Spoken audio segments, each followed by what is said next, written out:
Hello बालक, कैसे हैं आप लोग? उम्मीद करते हैं मजे में होंगे, जम के पढ़ाई कर रहे होंगे। चलिए हम कंटिन्यू करते हैं। हमारे प्रीवियस लेक्चर में we have completed the leverage chapter के जितने भी कॉन्सेप्ट्स थे वी हैव कवर्ड, और साथ ही साथ जो स्टडी मैट के क्वेश्चंस थे वो हमने करा। Now we are going to move to the next chapter. As far as PYQ is concern, PYQ आपको एडिशनल वीडियोज में मिलेंगे, विद सोल्यूशन मिलेंगे, डोंट वरी अबाउट दैट, और फिर आप उसको एडिशनल टाइम में प्रैक्टिस कर सकते हो। Right now we are moving to the next chapter, और अब जो सेकंड चैप्टर हम पिक करने जा रहे हैं, पहला चैप्टर तो हमने लीवरेज से स्टार्ट किया था, और आपको याद होगा कि सेक्शन 2 हमने टोटल 4 सेक्शन में अपने सिलेबस को देखा था। सेक्शन 2 को हमने प्रायोरिटाइज किया था, और सेक्शन 2 में पहला चैप्टर हमने लीवरेज किया था। Now we will move to the next chapter. The next chapter is cost of capital. Cost of capital हमारे इंस्टीट्यूट के हिसाब से चैप्टर नंबर 4 है, और इसको हम सेकंड नंबर पे हम पिक कर रहे हैं। So now we are going to start chapter 4। Chapter number 4, इसका नाम है कॉस्ट ऑफ कैपिटल। राइट, क्या नाम है चैप्टर का? Cost of capital. Cost of capital. Cost of capital का मतलब है कैपिटल का cost. No, keep it simple. किसकी बात कर रहे हैं हम? कैपिटल के कॉस्ट की बात कर रहे हैं। जब बिजनेस को फंड की जरूरत होती है तो there are different sources available for business, और डिफरेंट सोर्सेज से बिजनेस क्या कर सकता है? फंड को प्रोक्योर कर सकता है। तो अगर किसी भी सोर्स से हम फंड को प्रोक्योर करते हैं एज अ बिजनेस, तो उस कंडीशन में उस फंड का कॉस्ट हमें क्या आता है? बिकॉज फ्री में तो आपको पैसे मिलेंगे नहीं, जाहिर सी बात है। If you are procuring fund you will have to pay against that. तो जो भी फंड आपने प्रोक्योर किया उसके अगेंस्ट आप क्या पे करने जा रहे हो?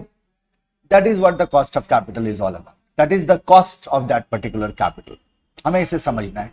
बहुत सिंपल है, और बहुत सिंपलिस्टिक वे में मैं आपको समझाने जा रहा हूं, आसानी से आपको समझ में आएगा। इससे पहले कि हम कॉन्सेप्ट पे चलें और हम अपने बुलेट पॉइंट्स को देखना शुरू करें, think about a business. Let's say there is a business house. Attentive रहना, एक्टिव रहना, ठीक है? Now this is a business, this is a business, this is a company, correct? अब इस बिजनेस को किसने स्टार्ट किया? तो जाहिर सी बात है कोई ना कोई होगा जिसने इस बिजनेस को इनिशिएट किया होगा, जिसने इस बिजनेस को स्टार्ट किया होगा। स्टार्टिंग यहीं से होती है। किसी भी बड़े एंटरप्राइज को भी अगर आज की डेट में आप देखो, मान लो आप टाटा की बात करो, आप रिलायंस की बात करो, ये शुरू बहुत छोटे स्केल से हुए थे। तो they are someone who are promoter of this business, जिन्होंने शुरू में अपना कुछ पैसा लगाया और बिजनेस को खड़ा किया, बिजनेस को रन किया। In simplest term they can be said as owner, और let's say there are more than one owners और प्रमोटर्स। तो अब इन्होंने क्या किया? जो कंपनी को पैसे की जरूरत थी तो कुछ और लोगों को भी इन्होंने क्या किया? कंपनी में हिस्सा दिया। तो अब वो पैसा लगाएंगे और बदले में उनको कंपनी में हिस्सेदारी मिल जाएगी। तो जिनकी कंपनी में हिस्सेदारी होती है, इसका मतलब वो क्या हो गए? कंपनी के शेयर होल्डर हो गए। शेयर होल्डर का मतलब क्या होता है? जहां आपका शेयर हो वही आप क्या बनोगे? शेयर होल्डर बनोगे। So we talk about the share holders. So we have owners, we have shareholders, right? And they have invested money in the business. इन्होंने क्या कर रखा है? पैसा इन्वेस्ट करके रखा हुआ है बिजनेस में। So now tell me, in this situation, जब ये बिल्कुल प्लेन सा सिचुएशन है हमारा कि ओनर ने भी पैसे लगा रखे हैं, शेयर होल्डर ने भी पैसे लगा रखे हैं, जाहिर सी बात है। So this shareholder or owner certainly will be expecting return on their investment. तो वो क्या एक्सपेक्ट कर रहे होंगे? वो रिटर्न एक्सपेक्ट कर रहे हो।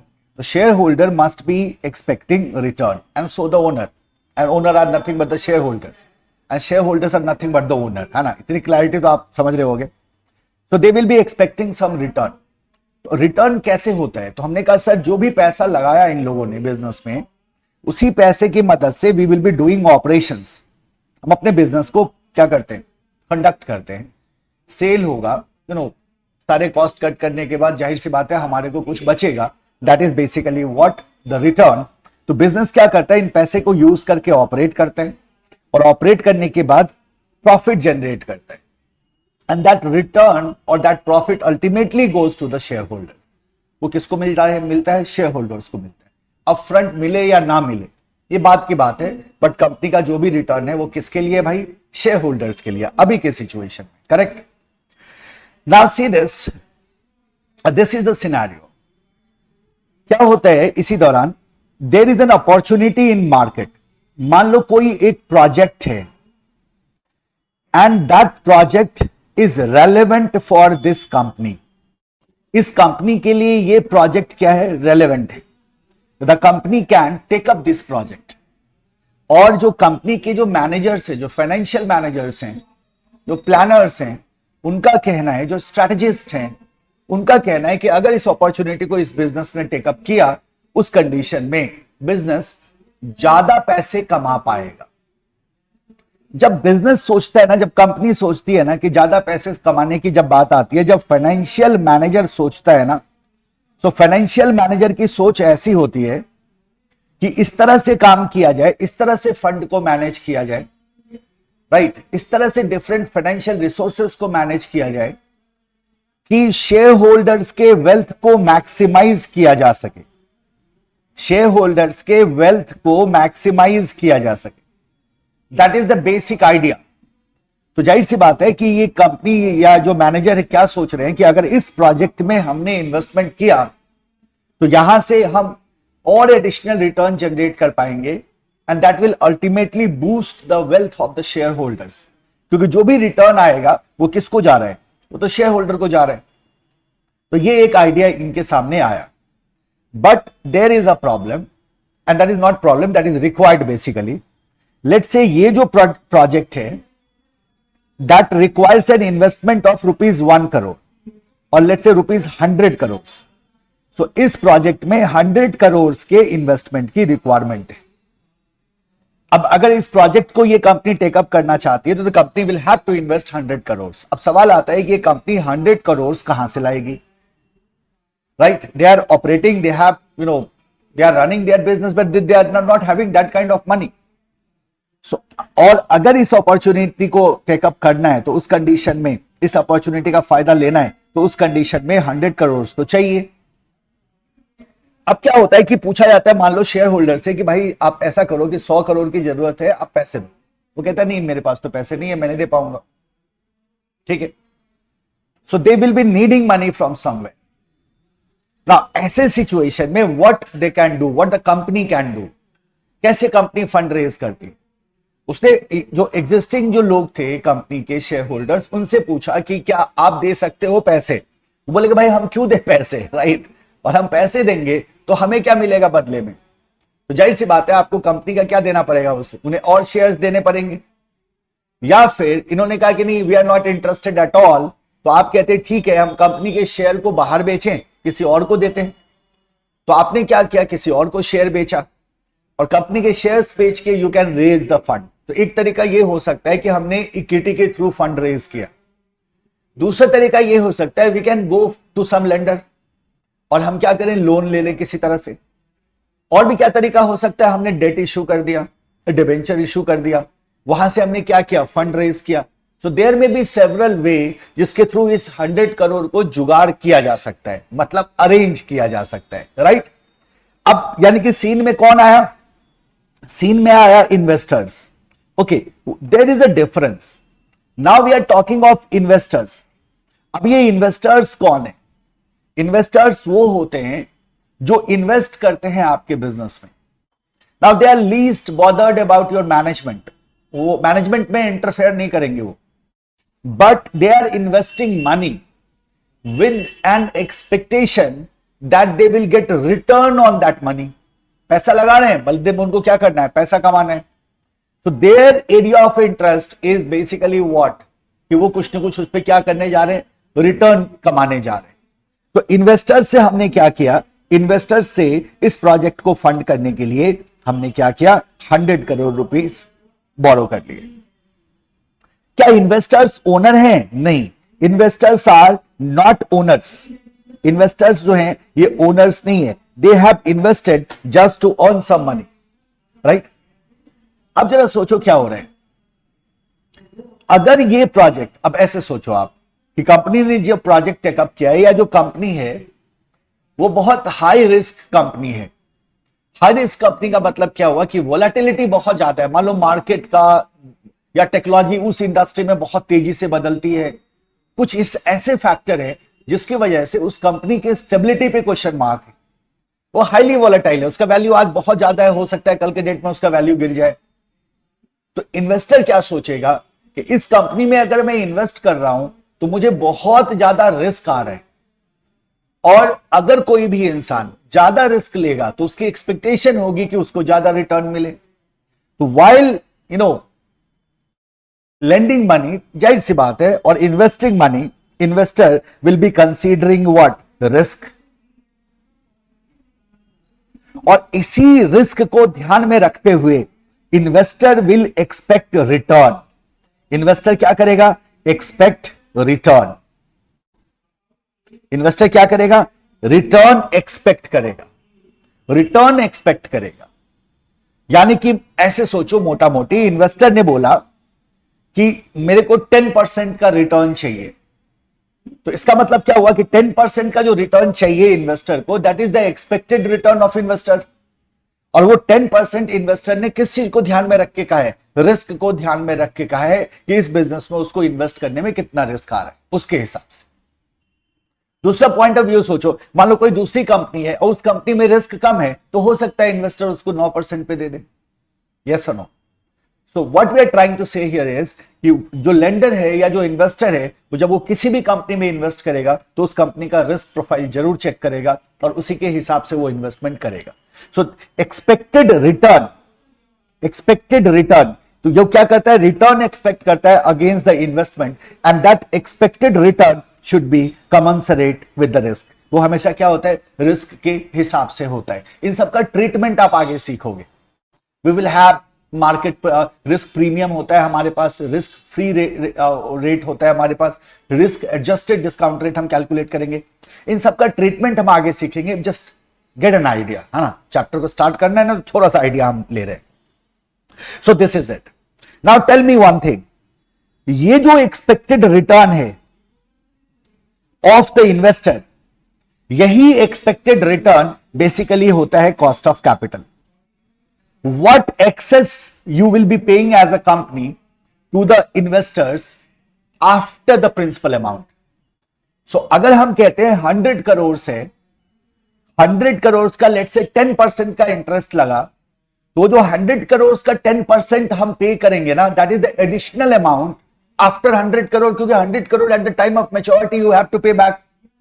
सो 100 करोड़ तो आपको पे करना ही करना है, उस पे आपको 10% का इंटरेस्ट देना है। तो ये जो आप ऊपर से जो इंटरेस्ट दे रहे हो ना, that is basically the cost. वो क्या हो जाता है? आपका कॉस्ट हो जाता है। तो यही है आपका कॉस्ट ऑफ कैपिटल।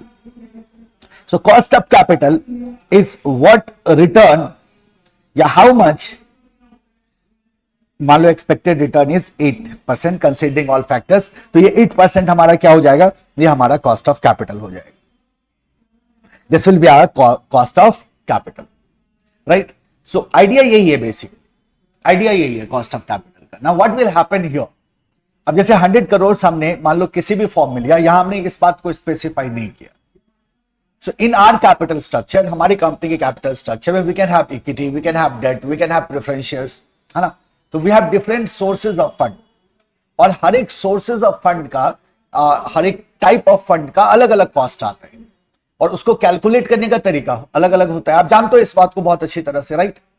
सो हमें क्या करना है? हमें सभी सोर्सेज ऑफ फंड को कैसे कैलकुलेशन किया जाए, उसका कैसे कॉस्ट को फाइंड आउट किया जाए, इस बात को समझना है with all deviations, with all variations. हमारा इस फास्ट ट्रैक बैच में एक ही मुद्दा है कि हम कैसे सारे डेविएशन वेरिएशंस को कवर करके अच्छे से एग्जामिनेशन को क्रैक करें, राइट?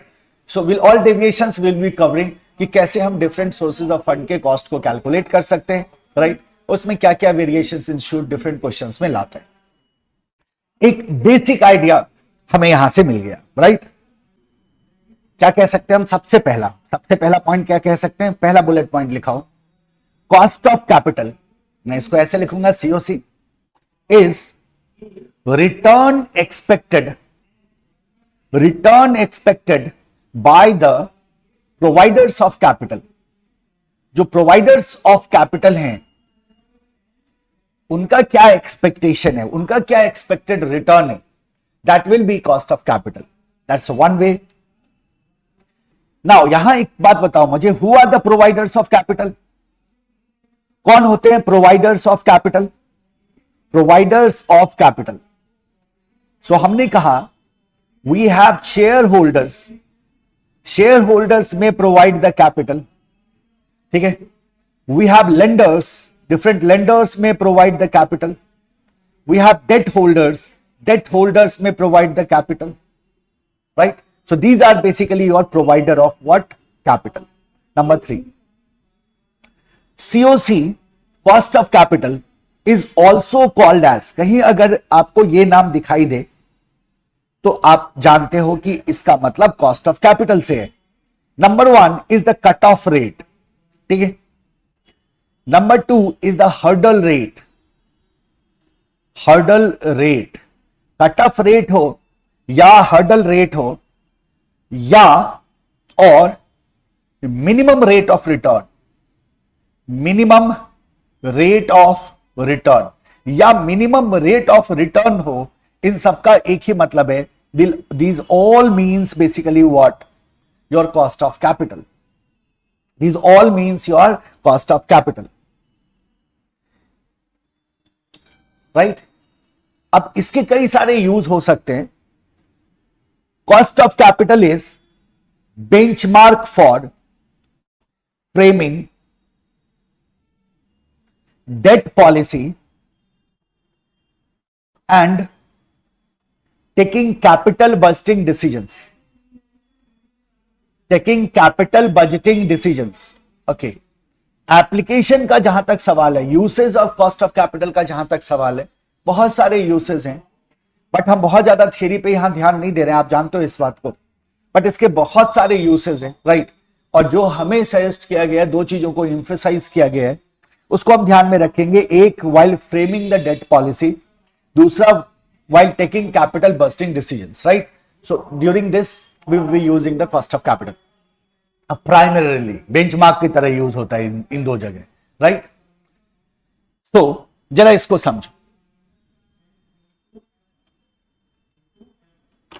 जरा इसको समझो। हेडिंग करेंगे हम significance of cost of capital.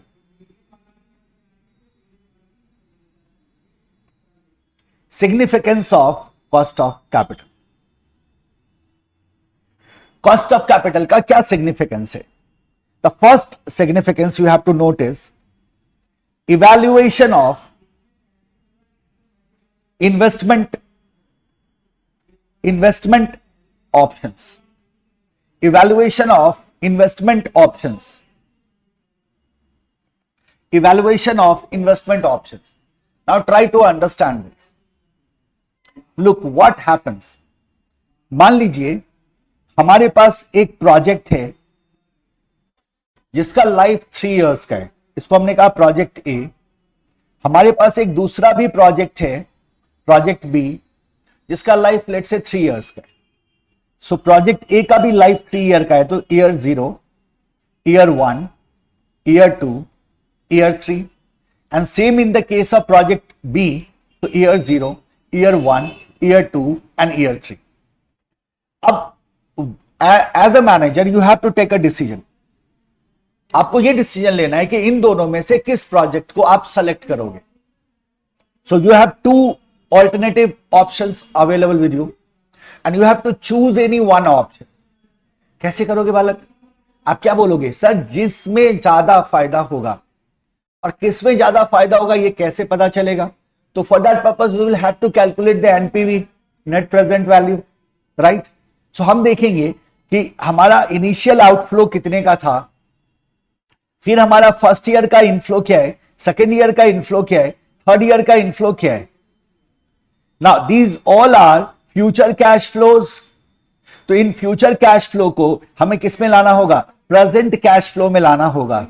कहां लेके आएंगे? प्रेजेंट कैश फ्लो में लेके आएंगे। और प्रेजेंट कैश फ्लो में लाने के बाद ये हो जाएगा मेरा present value of cash inflow, और ये हो जाएगा मेरा present value of cash outflow. and from here we can calculate NPV is equal to present value of cash inflow minus present value of cash outflow. In similar manner we will be calculating NPV here. इसका भी हम देखेंगे कि initial investment कितना था और हर एक साल का रिटर्न कितना आया, और हम क्या करेंगे पीवीसीआई माइनस पीवीसीओ करेंगे, एनपीवी मिल जाएगा। अब मान लो इसका एनपीवी लेट से ₹100 है और इसका एनपीवी ₹150 है, इन्वेस्टमेंट दोनों का सेम है, तो ऐसे सिचुएशन में आप किसको यूज कर लोगे? आप बोलोगे सर हम इसको यूज कर लेंगे। नाउ व्हाट इज हियर, तो आपके तो sir NPV of project B is higher than the project A, we will choose it.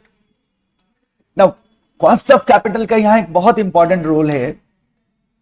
जब आप इसे डिस्काउंट कर रहे हो ना, when you are discounting the future cash flow to the present value, ये जब आप डिस्काउंट कर रहे हो ना, तो जो discounting rate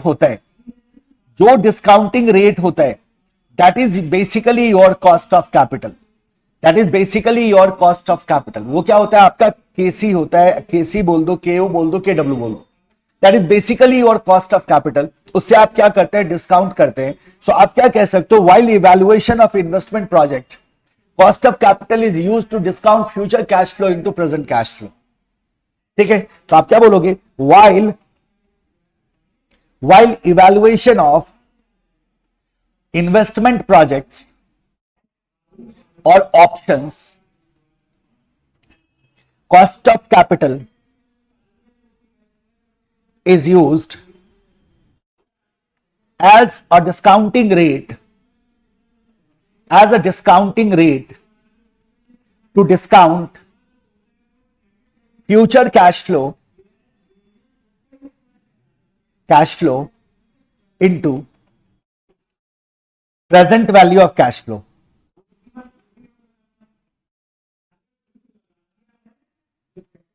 Into present value of cash flow. So पहला यूज आपको यहां दिख गया, इवैल्यूएशन ऑफ इन्वेस्टमेंट प्रोजेक्ट। ठीक है, आ जाओ number 2। Number 2 is the financing decisions.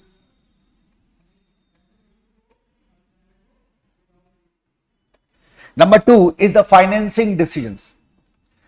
अब देखो क्या होता है, हम कहते हैं बिजनेस को फंड की जरूरत है। So this is the business house and business requires fund. अब दो ऑप्शन देता हूं मैं आपको। एक ऑप्शन है कि business can raise fund using debt, दूसरा ऑप्शन है business can raise fund using equity. और मैं आपसे ये कह रहा हूं, मैं आपको बता रहा हूं अभी, और आप ऑलरेडी जानते हो, है ना, फास्ट ट्रैक है तो आपने एक बार तो पढ़ा ही होगा ना इसको। Cost of equity is greater than cost of debt. So cost of equity is greater than cost of debt. यानी कि इक्विटी जो होता है वो डेट से महंगा होता है। तो अगर क्यों होता है बाद में बात करेंगे, बट महंगा होता है, ये मैंने आपको बताया। अगर इक्विटी डेट से महंगा होता है तो आप कहते हो सर हम एक्सपेंसिव फंड क्यों लें, हम सस्ता फंड क्यों ना ले लें। यानी कि अगर मुझे 100 करोड़ का इन्वेस्टमेंट चाहिए था तो पूरा मैं डेट से क्यों ना उठा लूं, राइट? अगर मैं पूरा का पूरा 100 करोड़ डेट से उठा लेता हूं तो ये मेरे लिए चीपर फंड होगा ना, ये मेरे लिए क्या होगा? चीपर फंड होगा ना, right? So that decision you will have to take. और जब ये डिसीजन आप लेते हो ना कि किस सोर्स से, you have different sources available for your fund, तो किस सोर्स से मैं कितना फंड लूं, that is what the financing decision is all about.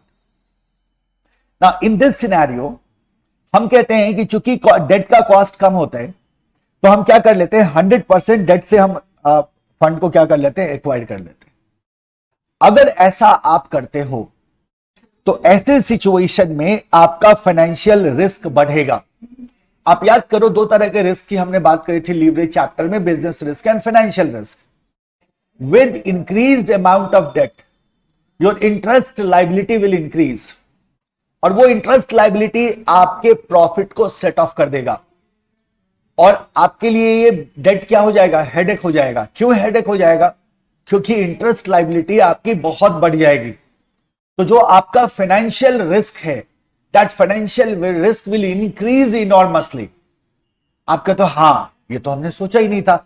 नहीं ले सकते सर, पूरा पैसा अगर डेट से उठा लेते हैं, डेट से तो हम उतना ही लेंगे ना जितना इंटरेस्ट हम मैनेज कर सके।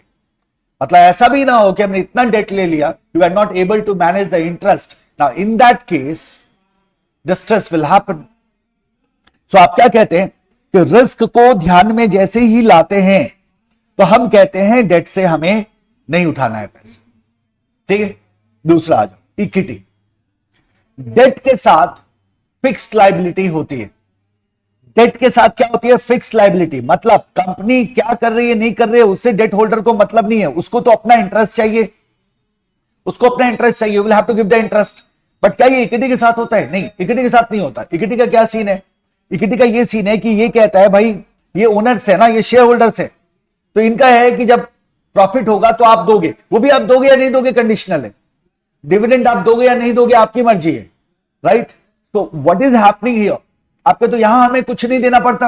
आप बोले अरे फिर तो सर वर्चुअली कोई लायबिलिटी नहीं बन रही है, कंपनी प्रॉफिट अर्न करेगी तो मेरे को शेयर होल्डर को देना है, तो वर्चुअली तो कोई लायबिलिटी नहीं बन रही है। तो ऐसा करते हैं ना, पूरा पैसा इक्विटी से ही ले लेते हैं। थोड़ा महंगा सही चलेगा, लेकिन महंगा क्या, देना ही नहीं पड़ रहा है ना, वो तो टेक्निकली महंगा है, देना तो कुछ नहीं पड़ रहा है अप फ्रंट। डिविडेंड आप कह रहे हो सर मर्जी हो तो देना, ना मर्जी हो मत देना, है ना। जब इतनी फ्लेक्सिबिलिटी है और हमें कुछ देना ही नहीं है तो ये तो हमारे लिए बहुत सस्ता है, तो पूरा पैसा इक्विटी से उठा लेते हैं।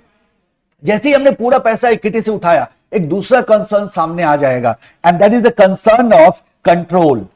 क्योंकि जब आप इक्विटी इशू करते हैं, जब आप शेयर्स इशू करते हो कंपनी का, तो उस कंडीशन में ओनरशिप डाइल्यूट होगा। जो एग्जिस्टिंग शेयर होल्डर्स हैं, आप देखोगे they want feel very happy. What will happen? Dilution of ownership. और पूरा पैसा इक्विटी से उठाने का मतलब है ओनरशिप बैडली क्या होगा? डाइल्यूट होगा, राइट। ओनरशिप क्या होगा? बैडली डाइल्यूट होगा। तो आप बोलोगे सर इसको भी ध्यान में रखना होगा।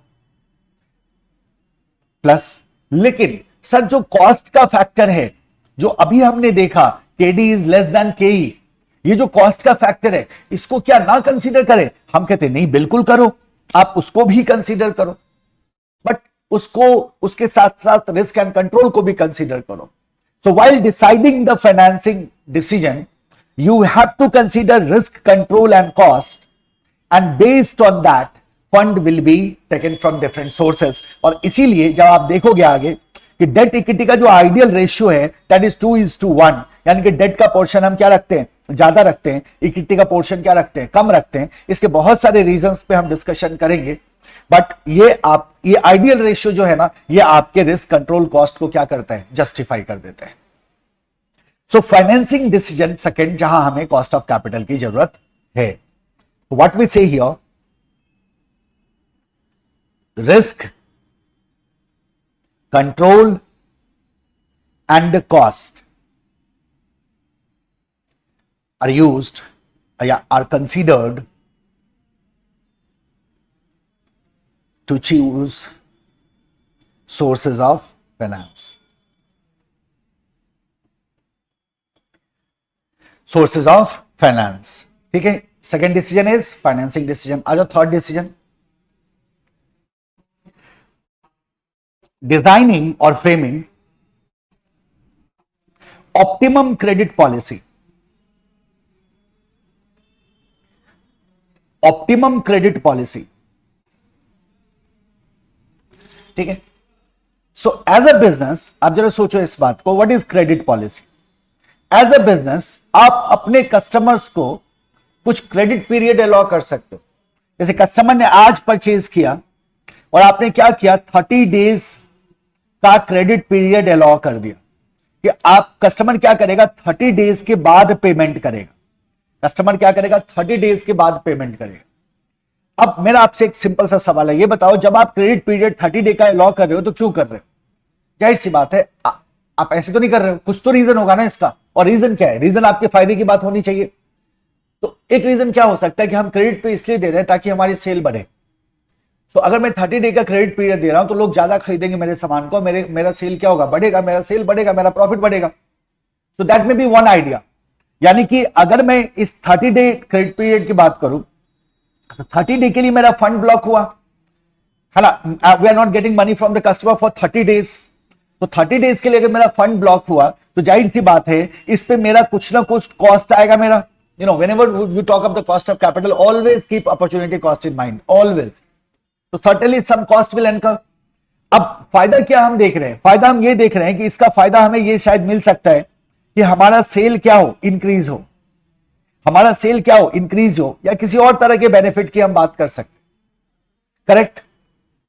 तो जब हम ऑप्टिमम क्रेडिट पॉलिसी की बात करते हैं तो वी हैव टू सी कि जो क्रेडिट पीरियड अलॉ करने का जो मेरा कॉस्ट है और इससे होने वाला जो मेरा बेनिफिट है, इससे होने वाला जो मेरा बेनिफिट है, हम इन दोनों को क्या कर सके, कंपेयर कर सके और अकॉर्डिंगली हम अपना जजमेंट ले सके। और इसी आधार पे बेसिकली आपका ऑप्टिमम क्रेडिट पॉलिसी क्या होता है, डिसाइड किया जाता है। सो आप क्या बोलोगे यहां, cost of allowing credit period, cost of allowing credit period is compared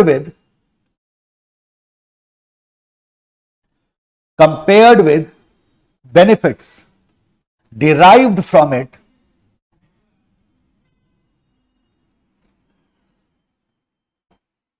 it helps to, cost of capital helps to arrive at present value of cost and benefit. Present value of cost and benefits. That is the simple significance. देखो, तो हमने क्या कहा cost of capital के बारे में? हमने कहा कॉस्ट ऑफ कैपिटल क्या होता है, बेसिकली एक्सपेक्टेड रिटर्न होता है किसका, इन्वेस्टर्स का। जब भी हम इन्वेस्टर्स से फंड बोरो करते हैं तो उस फंड के अलावा हमें कुछ एडिशनल अमाउंट देना होता है। अगर मान लो किसी से हमने 1000 रुपये लिए और 10% पे लिया तो हमें क्या करना होता है, वो 1000 रुपये का 10% 100 रुपये हमें उसको एक्स्ट्रा देना पड़ता है। तो मान लो 1 साल के लिए लिया था तो 1 साल के बाद हमने 100 रुपये एक्स्ट्रा दिया और वो 1000 रुपये वापस कर दिए। तो प्रिंसिपल के बाद जो हमें एडिशनल अमाउंट दे रहे हैं वो बेसिकली हमारा क्या हो जाता है, कॉस्ट ऑफ कैपिटल हो जाता है। इसी को हम एक्सपेक्टेड रिटर्न कहते हैं, मिनिमम रेट ऑफ रिटर्न कहते हैं, या इसको हम हर्डल रेट कहते हैं। अब बहुत सारी चीजें दिमाग में आएंगी, जैसे हमने सर अभी बात करी थी कि हमने लोन लिया, लोन लेके हमने उससे रिटर्न जनरेट करके शेयर होल्डर का फायदा कराया। That is the basic idea. कब हो सकता है, ये तभी हो सकता है कि जिस प्रोजेक्ट पे हमने पैसा लगाया उसका जो रेट ऑफ रिटर्न है, उसका जो IRR है, that should be higher than the cost of capital. If IRR is higher than the cost of capital, only then profit will be generated or return will be generated to the shareholder. So अगर मेरा internal rate of return let say 10% का है, cost of capital 8% का है, तो 2% का margin वहां create होगा जो वेल्थ ऑफ शेयर होल्डर को क्या करेगा, बूस्ट करेगा। अगर इसका रिवर्स आप देखो, if the IRR is of 8% and the cost of capital is of 10%, तो -2% का इफेक्ट आपको देखने को मिलेगा। फायदे के बजाय शेयर होल्डर को क्या हो जाएगा, नुकसान हो जाएगा। सो डेट ज्यादा रखे या कम रखे, पूरा इक्विटी से लें या पूरा डेट से लें या दोनों का मिक्सचर लें, ये बहुत ही इंपॉर्टेंट डिसीजन होता है और this decision can not be taken without considering the cost of capital. Credit period की हमने बात करी, क्रेडिट पीरियड अलॉ करने में कॉस्ट ऑफ कैपिटल का कंसिडरेशन क्या है, एसेंशियल है, इसके बिना you won't be able to take your decision. जब भी आप इन्वेस्टमेंट प्रोजेक्ट्स को इवैल्यूएट करते हो तो इन्वेस्टमेंट प्रोजेक्ट्स को इवैल्यूएट करने में भी आपको कॉस्ट ऑफ कैपिटल की जरूरत होगी। So we have to technically we have to learn that how we do all these calculations. So in a company there is debt, there is equity, right, and there is let's say preference share as well. So there is debt, there is equity, there is preference share, तीन fund है। तो अब इन तीनों fund का weighted average क्या होगा? So ultimately we get something called as weighted average cost of capital, जिसको WACC कहा जाता है, जो कंपनी का कॉस्ट ऑफ कैपिटल होता है। ओवरऑल कॉस्ट ऑफ कैपिटल आप उसको कह सकते हैं सारे सोर्सेस का। तो जब पहले हम क्या करते हैं, इंडिविजुअल फंड का कॉस्ट कैलकुलेट करते हैं और फिर हम वेटेड एवरेज कैलकुलेट कर लेते हैं, जिससे हमें पूरे कैपिटल के कॉस्ट का पता चल जाता है। और इस चैप्टर में हम टेक्निकली यही करने जा रहे हैं। आगे बढ़ो, थियरी तो देख लोगे एक नजर, इससे ज्यादा थियरी करने की भी जरूरत नहीं है। डन। चलो क्या देखते हैं हम, सोर्सेज ऑफ फाइनेंस। क्या क्या सोर्सेज हैं हमारे पास? सोर्सेज ऑफ फाइनेंस किस पॉइंट ऑफ व्यू से? तो आप कहते हो cost of capital point of view, इस चैप्टर के पॉइंट ऑफ व्यू से हमें क्या क्या करना है, किन किन का कॉस्ट हमें कैलकुलेट करना है, किन किन सोर्सेस को हमें देखना है। सबसे पहले है हमारे पास डेट। डेट या हम इसको क्या कहते हैं, debenture. So we have to see the debenture और डेट। नंबर 2, डेट के बाद we have to see the equity. Number 3, equity के बाद we have to let's say see the preference shares, और प्रेफरेंस शेयर्स के बाद हम नंबर 4 में रख लेते हैं रिटेन्ड अर्निंग्स। इन सबका इंडिविजुअल कॉस्ट हमें देखना होगा। डेट की बात करते हैं तो इसको कहते हैं कॉस्ट ऑफ डेट को केडी से डिनोट करते हैं। इक्विटी की बात करते हैं तो K cost E for equity. Preference share की बात करते हैं तो we denote it with KP, और रिटेन्ड अर्निंग की बात करते हैं तो we denote it with KR. जब हम केडी केई केपी केआर को कैलकुलेट कर लेते हैं तो इसका फिर वेटेड एवरेज लेते हैं। इसका क्या लेते हैं, वेटेड एवरेज लेते हैं, और जब इसका वेटेड एवरेज लेते हैं तो we get something called as WACC। This is your chapter, यही आपका चैप्टर, यही कंटेंट है चैप्टर का कि डेट को देखना है, इक्विटी को देखना है, प्रेफरेंस शेयर को देखना है, रिटेन अर्निंग को देखना है, वेटेड एवरेज निकाल देना है, WACC कर लिया, चैप्टर खत्म हो गया। करेक्ट। इससे आप किसी भी कंपनी के कॉस्ट ऑफ कैपिटल को कैलकुलेट करने के काबिल हो जाओगे। सबसे पहला जो आइटम हम लेंगे that is the debt. That is the debt. तो डिबेंचर और डेट, हमेशा मैं क्या लिखूंगा, डेट ही लिखूंगा। आप भी डेट ही लिखो, है ना, शॉर्ट में।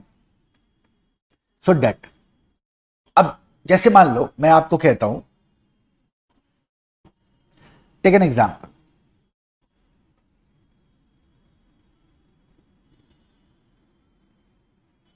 अ debenture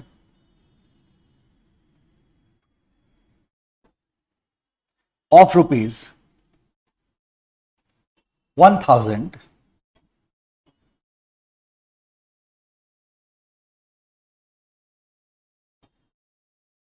of coupon rate 8% issued on, let's say 1/1/2022 to be matured on 1/1/2028 1/1/2028 will be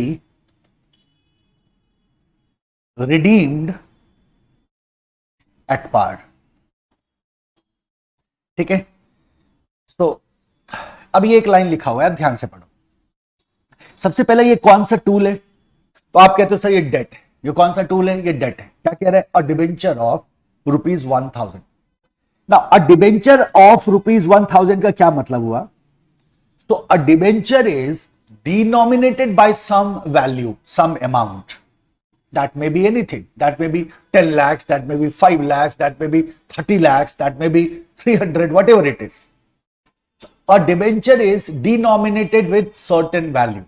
तो जब डेट इशू हुआ था, जब डिबेंचर इशू हुआ था, तो उस समय उसका कुछ डिनोमिनेटेड वैल्यू था।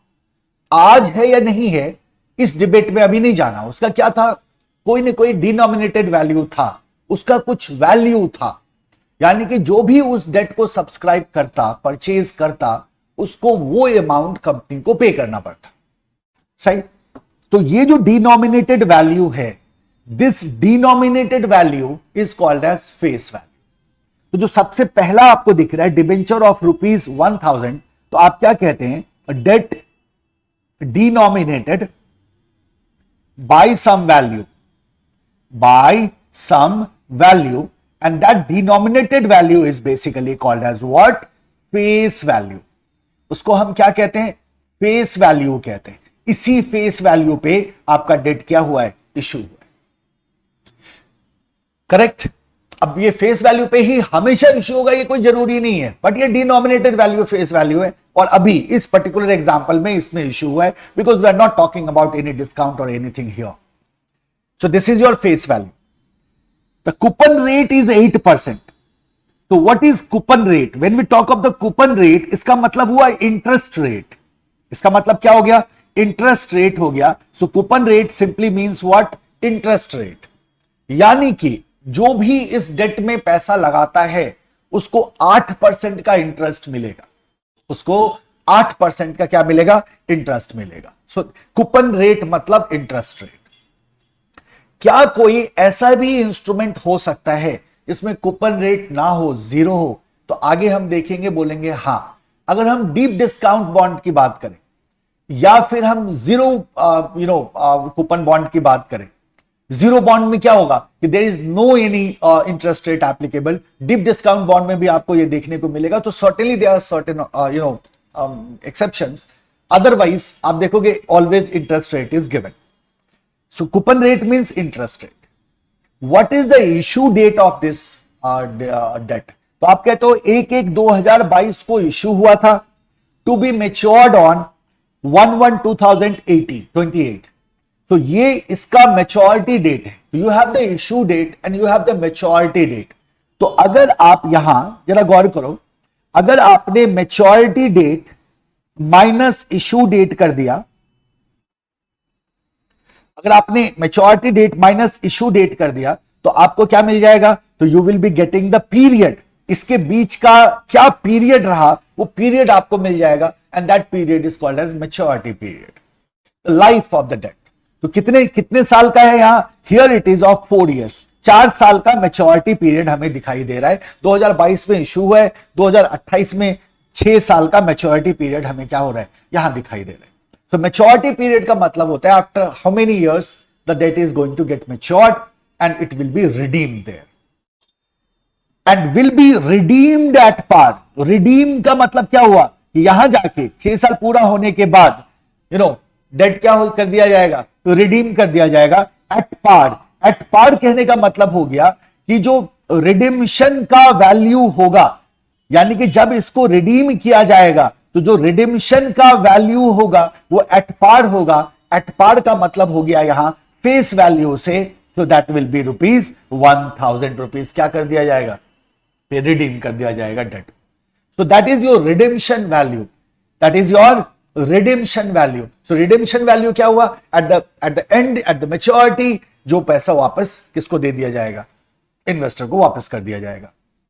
So these are certain characteristics of the debt। अब देखो डेट में क्या क्या फीचर्स होते हैं। तो आप कहते हो डेट का एक फेस वैल्यू होता है, दूसरा आपने कहा डेट में इंटरेस्ट रेट होता है या कूपन रेट होता है, डेट का एक मैच्योरिटी पीरियड होता है, और डेट का एक रिडीम्शन वैल्यू होता है, राइट। एक क्या होता है, रिडीम्शन वैल्यू होता है। इसके अलावा एक और बड़ा फैसिनेटिंग चीज है डेट के बारे में जो आपको देखना चाहिए, करेक्ट। तो इसका मतलब क्या हुआ कि we have certain features of debt, है ना। तो हम देख लेते हैं क्या क्या फीचर्स ऑफ डेट इंपॉर्टेंट है, ध्यान में रखना है। डेट के क्या फीचर्स? सबसे पहले हमने क्या कहा, डेट का कुछ क्या होता है, face value. Now what is face value? तो we say that denominated value. हर एक डेट क्या होता है, is denominated with certain amount, that is the face value of the debt। Face value की क्या खासियत है ना, क्या यूज है इसका? तो सबसे पहले यहां एक नोट लिखो, क्या लिखेंगे हम? Interest is always calculated on face value. Interest हमेशा किस पे कैलकुलेट होगा, फेस वैल्यू पे कैलकुलेट होगा, याद रखना है आप। इंटरेस्ट हमेशा किस पे कैलकुलेट होगा, फेस वैल्यू पे कैलकुलेट होगा। टेक एन एग्जांपल, मान लो मैं आपसे ऐसा कहता हूं कि डेट ऑफ ₹100, या ऐसे मैं कहता हूं, सीधा मैंने लिख देना है, face value is ₹100, current market price. जब ये इशू हुआ था तब इसका फेस वैल्यू ₹100 का था, and the current market price is 110। Current market price कितना है, 100 है।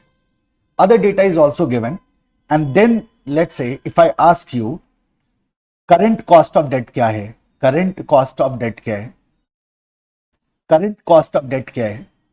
तो इन दैट केस जब आप करंट कॉस्ट ऑफ डेट निकालोगे, प्रोसेस में आगे बताऊंगा, तो उस कंडीशन में हम फेस वैल्यू को यूज ना करके करंट मार्केट प्राइस को यूज करते हैं और इसके आधार पे करंट कॉस्ट ऑफ डेट को कैलकुलेट करते हैं। लेकिन इस कैलकुलेशन के दौरान जब आप इंटरेस्ट कैलकुलेट करोगे ना, तो इंटरेस्ट कैलकुलेट करने में कहने का मतलब यह है कि while calculating cost of debt, net proceed जब हम निकालेंगे तो नेट प्रोसीड्स में हम मार्केट प्राइस लेंगे, लेकिन बट जब हम इंटरेस्ट कैलकुलेट करेंगे तो that is on face value. याद रखना 110 रुपए पे इंटरेस्ट कैलकुलेट नहीं होगा, इंटरेस्ट हमेशा 100 रुपए पे ही कैलकुलेट होगा। Interest is always calculated on face value. पहली चीज जो हमें ध्यान में रखनी है, बहुत बेसिक चीज है बट छोटी छोटी चीजों में ही गलतियां होती है एग्जामिनेशन में, ये भी ध्यान में रखना चाहिए, right. Then we have the maturity period. Second is maturity period. Maturity period क्या बता देगा? ये आपके डेट का लाइफ बता देगा, है ना।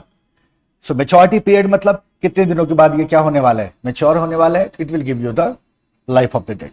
फिर हम बात करते हैं कूपन की, फिर हम बात करते हैं इंटरेस्ट। डेट में क्या होता है, कूपन होता है या इंटरेस्ट होता है। जैसे हमने कहा 8% डेट ऑफ ₹100 ईच, इसका मतलब फेस वैल्यू 100 रुपए का है और 8% का डेट है, so coupon rate is 8%, right. So that is the coupon rate. Every debt comes with some coupon rate. इसका एक्सेप्शन क्या बताया था मैंने? Exception is zero coupon bond. नाम से ही पता चल रहा होगा इस बॉन्ड में कूपन रेट क्या होता है, जीरो होता है, एंड डीप डिस्काउंट बॉन्ड। इन दो एक्सेप्शंस को दिमाग में रखना है, क्वेश्चन में आपको दिख सकता है। अगर जीरो कूपन बॉन्ड लिखा हुआ है तो आप समझ जाना ये इंटरेस्ट फ्री, इसमें कोई इंटरेस्ट एप्लीकेबल नहीं होगा। So that is your coupon और the interest, right. Then we have the redemption value. Then we have the redemption value. तो अब हम कहते हैं कि रिडीम्शन वैल्यू क्या होगा। 100 रुपए का डेट था जो मान लो 2022 में इश्यू होता है, 2028 उसका मैच्योरिटी है, तो 2028 में वो 100 रुपए पे ही रिडीम होगा या वो वैल्यू चेंज भी हो सकता है। So we have to keep in mind कि जैसे प्रीवियस एग्जांपल में हमने लिया था कि that will be redeemed at par, तो हमने कहा एट पार रिडीम्शन है तो 100 रुपए में ही, जितने में था फेस वैल्यू 100 था तो 100 में ही रिडीम कर दिया हमने, लेकिन ये जरूरी नहीं है। सो याद रखना कि रिडीम्शन वैल्यू मे बी और may not be the face value. हो सकता है फेस वैल्यू हो, ये भी हो सकता है वो फेस वैल्यू ना हो, depending upon the question. May be और may not be face value. ये फेस वैल्यू हो भी सकता है और ये फेस वैल्यू नहीं भी हो सकता है। Then we have the next feature which is also very important is the tax shield. Debt में आपको टैक्स बेनिफिट मिलता है। तो पहला फैक्टर हो गया, पहला फीचर हो गया फेस वैल्यू, दूसरा मैच्योरिटी, तीसरा कूपन, चौथा रिडीम्शन, पांचवा टैक्स शील्ड। सो जब आप डेट को यूज करते हैं you get a tax benefit. आपको क्या मिलता है? टैक्स बेनिफिट मिलता है। आपको क्या मिल जाता है? टैक्स बेनिफिट मिल जाता है। This is something we have to understand quickly. फटाफट इसको समझ लेते हैं, राइट, फिर हम आगे बढ़ लेंगे। तो हम किसकी बात कर रहे हैं? टैक्स बेनिफिट की बात कर रहे हैं। टैक्स बेनिफिट की बात कर रहे हैं। ये टैक्स बेनिफिट क्यों आता है याद रखना, रीजन क्या है? तो आप बोलोगे interest is tax deductible. Interest क्या होता है? टैक्स डिडक्टेबल होता है। क्योंकि इंटरेस्ट टैक्स डिडक्टेबल होता है इसीलिए आपको टैक्स बेनिफिट मिल जाता है। व्हाट हैपेंस कि जब हम let's say we have certain earning before interest and taxes, हमारे पास कुछ earning before interest and taxes है, इसमें से हम इंटरेस्ट को क्या करते हैं? लेस करते हैं। जब हमने इंटरेस्ट को लेस किया तो हमें मिला अर्निंग बिफोर टैक्सेस, और इस अर्निंग बिफोर टैक्सेस पे टैक्स को अप्लाई करते हैं। सो एक्चुअली हो क्या रहा है, जरा गौर करो आप, कि जो टैक्स आपका अप्लाई हो रहा है that is not being applied on the EBIT and that is not being applied on the interest. Why it is so? Interest पे क्यों नहीं अप्लाई हो रहा है ये? क्योंकि इंटरेस्ट को हमने लेस कर दिया है पहले ही। मतलब जितना अमाउंट इंटरेस्ट का होगा मेरा, उस पे टैक्स एप्लीकेबल होगा ही नहीं, राइट। और इसी की वजह से क्या क्रिएट होता है? टैक्स शील्ड क्रिएट होता है, टैक्स बेनिफिट हमें मिल जाता है। तो टैक्स बेनिफिट का मिलना भी एक डेट का क्या है? एक फायदा है। जैसे हमने मान लो हम कहते हैं let's say there are two scenarios. So we have EBIT of rupees let's say 100 का EBIT है, इधर भी let's say 100 का EBIT है, ठीक है, लेस इंटरेस्ट. अब मान लो ए है ये और ये बी है. ए के पास इंटरेस्ट है लेट्स से 40 रुपीज का, 40 रुपीज का इंटरेस्ट है, लेकिन बी के पास कोई इंटरेस्ट नहीं है, तो इंटरेस्ट हियर इज 0. सो अब इसका मतलब क्या हो गया, इसका ईबीटी कितना हो गया मेरा, देखो earning before taxes is this is 60 and this is 100. अब इस ईबीटी पे क्या होगा, टैक्स अप्लाई होगा. Let's say tax rate is 50%. सो 50% अगर टैक्स रेट होगा तो 60 का 50%, 30 रुपीज का टैक्स, इधर 50 रुपीज का tax. So we got what, earning after tax. So here it is 30 and here it is 50. So what you can say here is कि tax कितना pay किया इसने, ए ने 30 रुपीज का टैक्स पे किया. बी ने कितने रुपीज का टैक्स पे किया, बी ने 50 रुपीज का टैक्स पे किया. तो टैक्स में डिफरेंस है, और ये जो डिफरेंस है ना टैक्स का, ये डिफरेंस 20 रुपए का है. Difference is of ₹20. 20 रुपए का डिफरेंस आ रहा है, right. Why is that difference, ये डिफरेंस क्यों है, तो ये डिफरेंस इसलिए है क्योंकि ए ने क्या किया है, 40 रुपए का इंटरेस्ट पे किया है. और जब 40 रुपए का इंटरेस्ट पे किया है तो इस 40 रुपये पे कोई टैक्स नहीं आया, इस 40 रुपये पे कोई टैक्स नहीं देना पड़ा.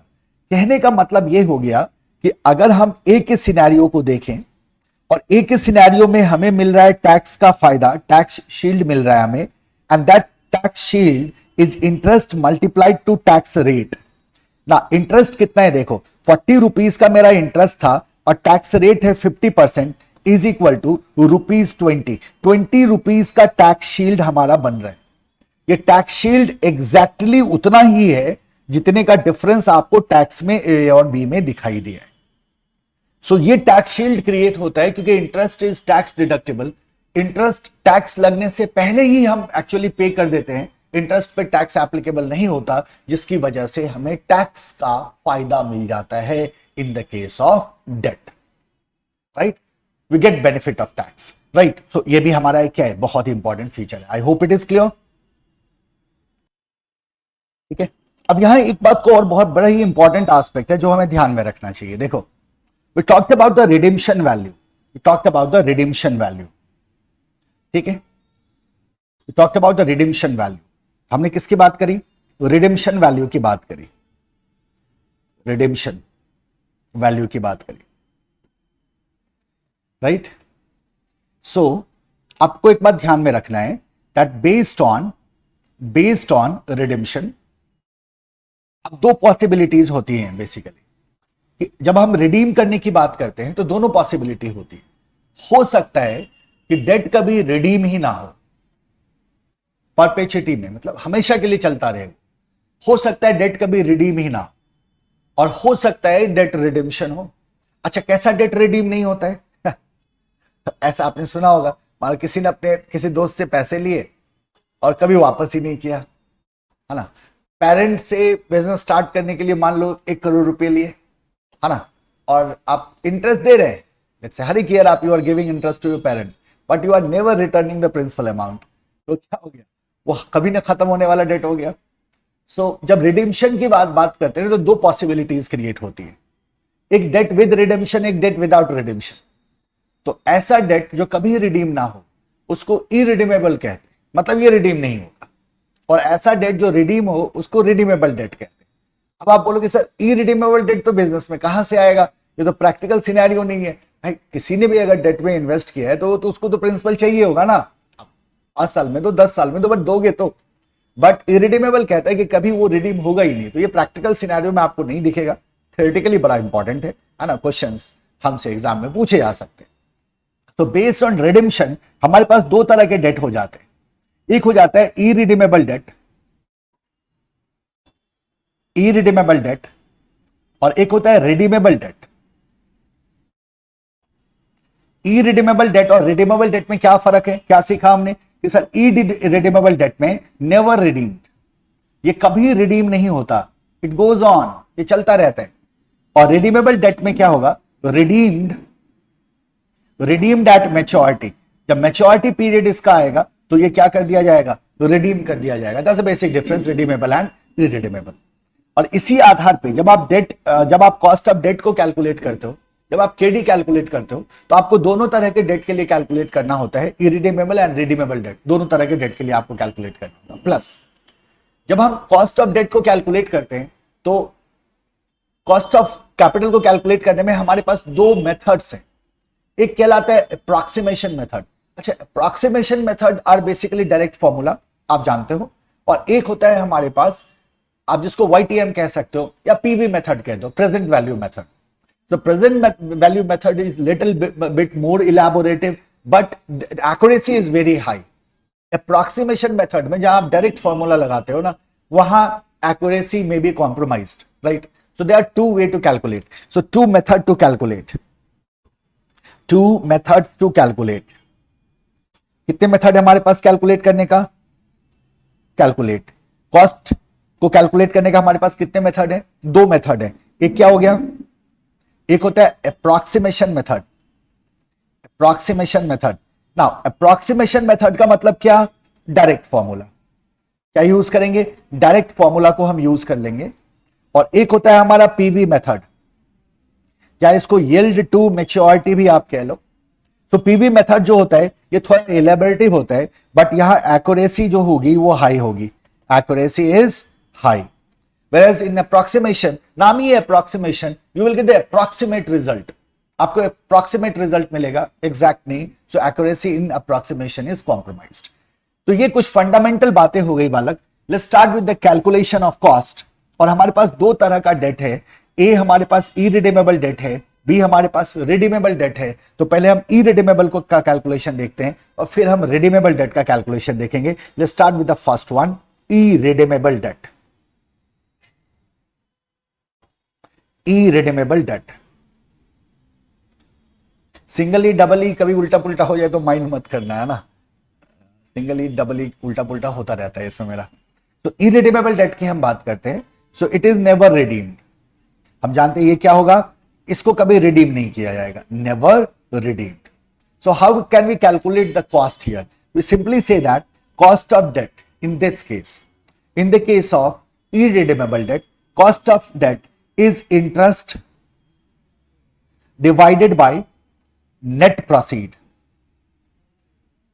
Interest divided by net proceed. This is pre-tax. To make it post-tax, you have to multiply it with what? 1 minus t. So we say that interest divided by net proceed multiplied to 1 minus t. और दूसरे शब्दों में इसको लिख सकते हैं I divided by NP into 1 minus t. अब देखो यहां I क्या है हमारा, इंटरेस्ट है, NP is net proceeds, NP is net proceeds and T is tax rate, T is our tax rate. Simply क्या कहेंगे, I upon NP 1 minus T। Derivation सीखने की जरूरत नहीं है, रेगुलर क्लास में आपको हर एक फॉर्मूला का डेरिवेशन बताता हूं, इसको कैसे डिराइव करके हम यहां तक पहुंचे। बट फास्ट ट्रैक में जरूरी नहीं है, डेरिवेशन में जाएंगे, it will take lot of time. जब हम क्वेश्चन कर रहे होंगे वही मैं आपको थोड़ा बहुत डेरिवेशन क्या करता चलूंगा, बताता हुआ चलूंगा। और ये माइनर फॉर्मूला है, माइनर फॉर्मूला में आपको प्रोसेस पे मैं समय नहीं दूंगा। हाँ, जहां कहीं भी कॉम्प्लिकेटेड फॉर्मूलाज वगैरह आएंगे, जैसे जब हम इंटरपोलेशन करेंगे वहां IRR कैलकुलेट करते वक्त, तो there I will be telling you the process कि कैसे इसको फॉर्मूला को डिराइव किया गया है, राइट। बट यहां इसमें जरूरत नहीं है, it's a very basic thing. So this is your cost of date.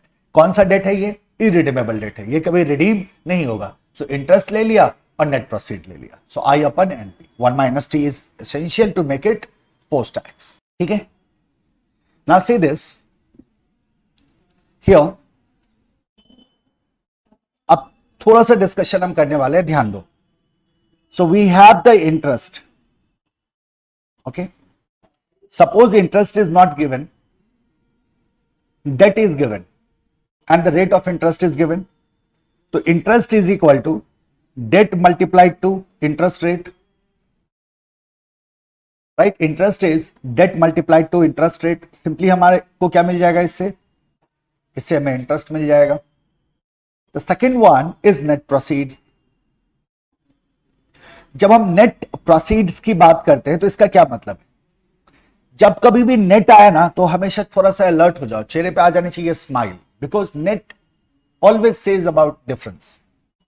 जब भी नेट होना तो समझ जाओ डिफरेंस ही होगा।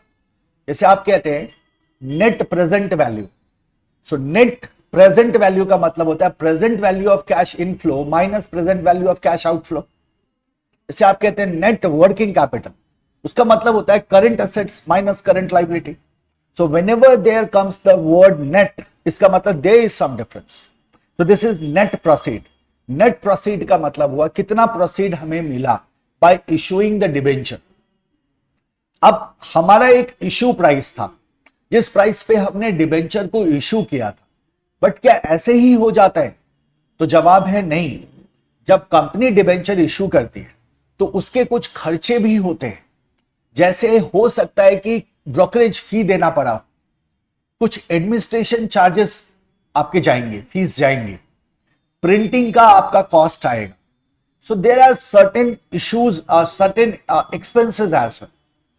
तो इशू प्राइस, जिस प्राइस पे इशू किया हमने, लेकिन उस प्राइस पे इशू करने में हमारा कुछ एक्सपेंस भी आ गया, तो मेरा प्रोसीड कितना हुआ? जो नेट अमाउंट होगा, यानी कि issue price minus issue expenses. 100 रुपए का इशू प्राइस था, 10 रुपए का टोटल इशू एक्सपेंस आया, तो कितने का प्रोसीड आ गया? 90 रुपीज का प्रोसीड आ गया। So net proceed is basically issue price minus issue expenses. अब इसका जो सम होगा, इसका जो नेट होगा, that net is basically your net proceeds. Okay, अब इशू एक्सपेंसेस में क्या क्या चीजें आती है, सबसे पहले तो इसको देख। सो हम कहते हैं this is also called as flotation cost. इसको हम क्या कहते हैं? फ्लोटेशन कॉस्ट भी कहते हैं। जैसे हमने कहा ब्रोकरेज फीस हैं, लीगल फीस आएंगे, एडमिनिस्ट्रेटिव चार्जेस आएंगे, प्रिंटिंग कॉस्ट आएगा, etcetera. So these are certain expenses, these are the flotation cost. तो ये खर्चा तो आपका खर्च हो गया ना, किसके लिए? इशू प्राइस पे उसको इशू करने के लिए।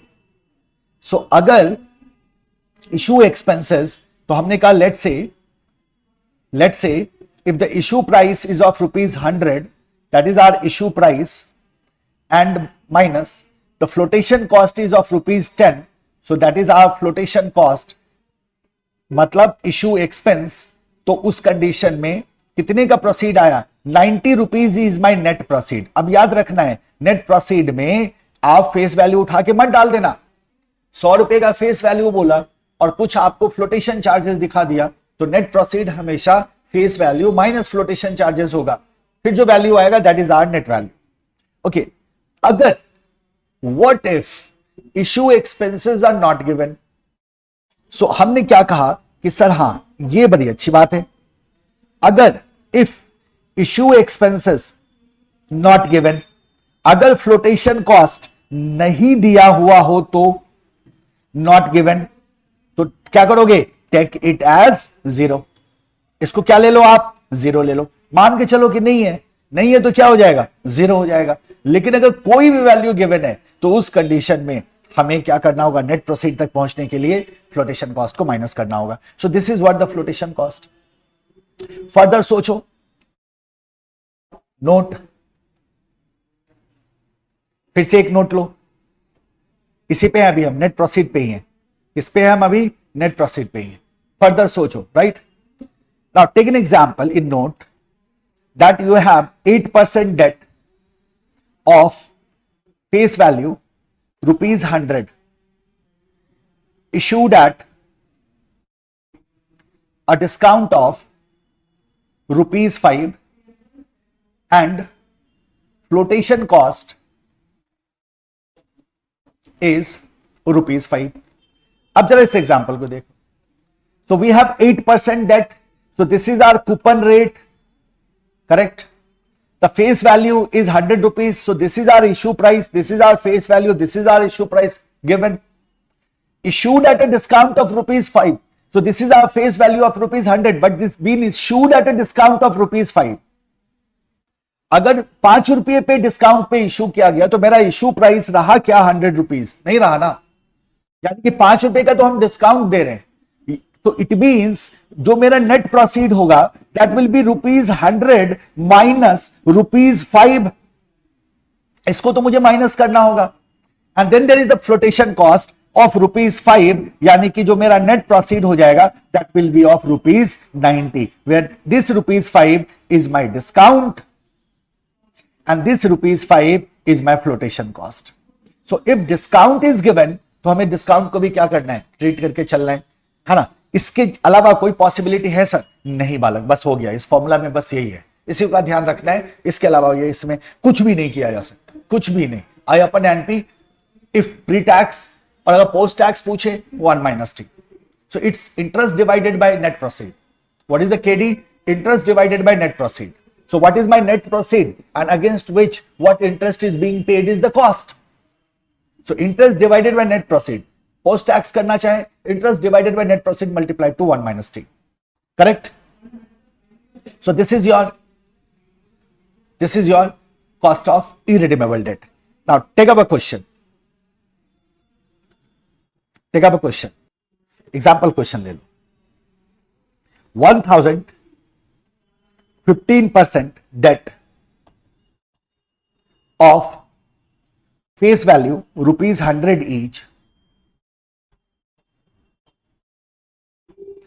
No.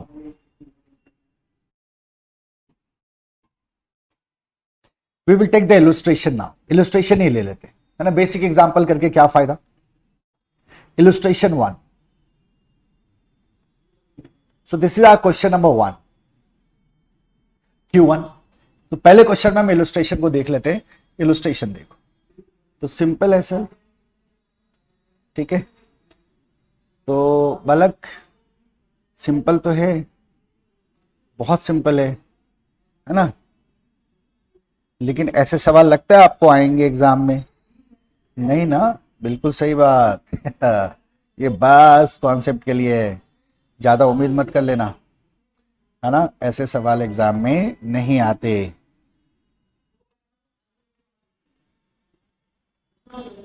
लेकिन क्या ऐसे सवाल सॉल्व करने चाहिए? जरूरी है, हाँ जरूरी इसलिए है कि it will give you the concept clarity. फिर आप गलतियां नहीं करोगे एग्जाम में, छोटी छोटी गलतियां जो होती है ना, सिली मिस्टेक्स, सो वो आप नहीं करोगे, है ना. देखो क्या कह रहे हैं. 5 years ago Sona limited issued a 12% irredeemable debenture. Irredeemable है और 12% डिबेंचर है. So this is our interest rate of 12% at rupees 103. 103 रुपए का इन्होंने क्या किया है, इशू किया है एट रुपीज 3 प्रीमियम. 3 रुपए का प्रीमियम लिया है, इसमें डिस्काउंट नहीं है, प्रीमियम है. तो 100 रुपए का मतलब 103 पे इशू किया है, तो इसका मतलब पार वैल्यू कितना हो गया, 100 रुपीज हो गया. तो 100 रुपीज पार वैल्यू है, लेकिन 103 पे क्या किया है इन्होंने, उसको इशू किया है. The current market price of this debenture is rupees 94. अभी उसका मार्केट प्राइस कितना है, 94 है. If the company pays corporate tax at the rate of 35%, calculate its current cost of debenture capital. Look, they are asking about the current cost of debenture capital. तो जब हम current cost की बात करेंगे, तो करंट कॉस्ट की बात करोगे तो करंट नेट प्रोसीड की बात करोगे ना, करंट नेट प्रोसीड की बात करोगे ना. फिर से एक नोट लगाओ इससे पहले कि हम आगे बढ़े. जब हम नेट प्रोसीड्स की बात करते हैं ना, जब हम नेट प्रोसीड्स की बात करते हैं, सो नेट प्रोसीड का मतलब हमारा करंट मार्केट प्राइस भी हो सकता है. नेट प्रोसीड का मतलब हमारा करंट मार्केट प्राइस भी हो सकता है. It may be current market price. कब? जब क्वेश्चन, जैसे इस क्वेश्चन में क्या पूछ रहा है, करंट कॉस्ट ऑफ डिबेंचर पूछ रहे हैं, तो उस कंडीशन में करंट मार्केट प्राइस मेरा क्या होगा, नेट प्रोसीड होगा, क्योंकि करंट का कॉस्ट पूछ रहा है अभी. तो अभी मेरा नेट प्रोसीड कितना होगा, तो मार्केट प्राइस के हिसाब से होगा ना. Market price is rupees 94. भले ही हमने उसको इश्यू किया था 103 रुपए में, बट अभी मार्केट प्राइस कितना है, अभी मार्केट प्राइस तो सिर्फ उसका 94 रुपीज है. यानी कि मेरा नेट प्रोसीड कितना होगा, 94 ही मेरा नेट प्रोसीड होगा, राइट. यहां नेट प्रोसीड में 103 नहीं ले सकता. Here net proceed is going to be rupees 94. Net proceed is going to be rupees 94। तो यहां जो हमने कहा था ना, क्या कहा था कि we have the net proceed here, issue price minus issue expenses. अब यहां एक पॉइंट और लिख देना कि इट करंट मार्केट प्राइस भी हो सकता है, करंट मार्केट प्राइस भी, नेट प्रोसीड का मतलब इश्यू प्राइस ही नहीं, करंट मार्केट प्राइस भी हो सकता है। ठीक है, जो यहां इस केस में हमें साफ साफ दिखाई दे रहा है। Now we know that KD is equal to interest upon NP, this is the pre tax. अब दोनों को मैं अलग अलग कैलकुलेट करके दिखाता हूं। ये क्या हो गया आपका प्री टैक्स हो गया, सो that will B, so KD is equal to what is the interest here? Now see, interest किस पे कैलकुलेट होगा? क्या रूल हमने सीखा था? Interest is always calculated on what? Face value. Note 2. Interest is calculated on face value. Calculated on face value. Now tell me, what is the face value? Now, issue price is of rupees 103. लेकिन क्या 103 is the face value? No, no, no, no, no, no, no, because 3 rupees का premium है. So face value at par value is only 100 rupees. So my face value is going to be 100 rupees. So interest is basically what? Face value multiplied to coupon rate or interest rate divided by net proceed. And here my face value is rupees 100. My face value is rupees 100. 100 का कितना percent? 12% divided by my net proceed is current market price. Net proceed is current market price. So this will be equal to 12 divided by 94.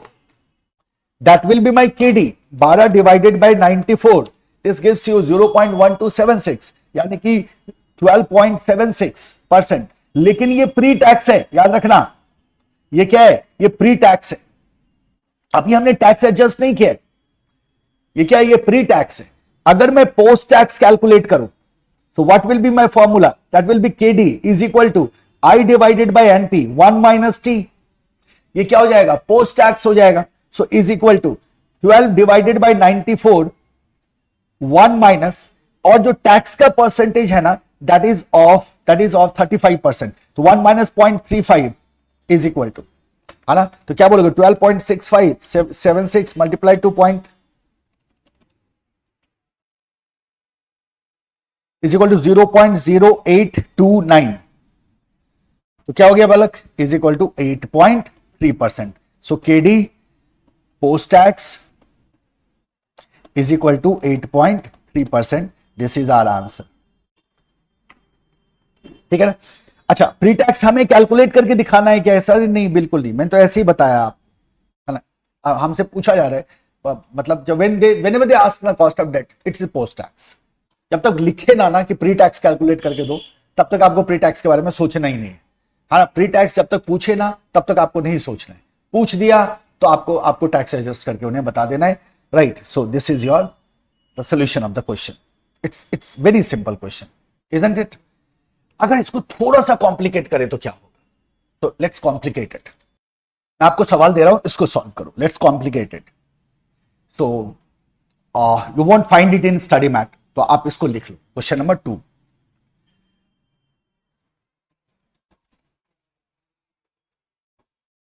a company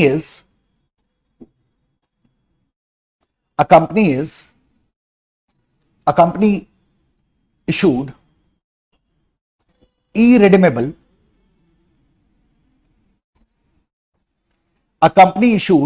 irredeemable debenture, लिख लेना इसको, with a face value of rupees 20 lakhs. कितने का face value है? 20 lakhs का face value है। At an annual coupon rate of 6%। ठीक है, इश्यू हो गया। 20 lakhs का फेस वैल्यू और कूपन रेट 6% का है। Now due to fluctuations in market, the debt currently is trading at 95% of its face value. Market में फ्लक्चुएशन आया, और वैल्यू गिर गया। अब 95% ऑफ इट्स फेस वैल्यू पे जो debt is trading. Now tax rate is 30%। ठीक है, आपसे कहा जा रहा है calculate KD, cost of irredeemable debt को आपको क्या करना है, कैलकुलेट करना है on current market price, on current market price. This is you have to calculate. तो हम कहते हैं सर कहां कैलकुलेट, कहां मुश्किल है ये? बिल्कुल आसान है। आसान है ना, बिल्कुल आसान है। देखो इरिडीमेबल डिबेंचर है, सो केडी वी नो, तो KD is equal to, solution पे आओ, interest upon NP post tax लिया 1 minus T, face value 20 lakh का है और हम जानते हैं interest is always calculated on face value, कोई डिबेट ही नहीं है। So is equal to 20 lakhs, coupon rate given है 6%, 6% का कूपन रेट है, डिवाइडेड बाय, जो सोचना है नेट प्रोसीड के बारे में सोचना है। Due to fluctuation in the market the rate currently is trading at 95% of its face value. तो जो करंट मार्केट प्राइस है वो 20 लाख का 95% है। यस, और हमसे केडी बोल रहा है करंट मार्केट प्राइस पे। अगर करंट कॉस्ट ऑफ डेट हमसे पूछा जा रहा है, प्रीवियस क्वेश्चन में भी यही पूछा गया था, इसके अलावा कोई ट्विस्ट का तरीका ही नहीं है। देखो अगर सिंपल वो पूछते हैं ना तो फिर क्या पूछेंगे भाई, इंटरेस्ट अपन एनपी कर दोगे सीधा आप।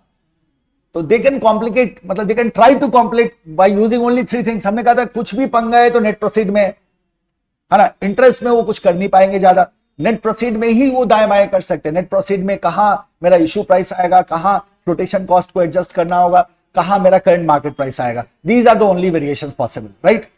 सो इसका मतलब ये हुआ my current market price is going to be ₹20 lakhs का 95% and the tax rate applicable is 30%, so 1 minus 0.30, this will be my KD।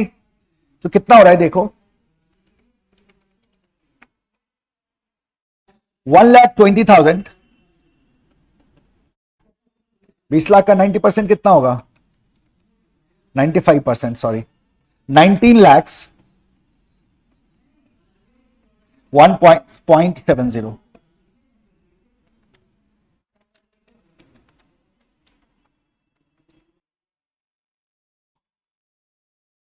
So this is equal to 0.0442।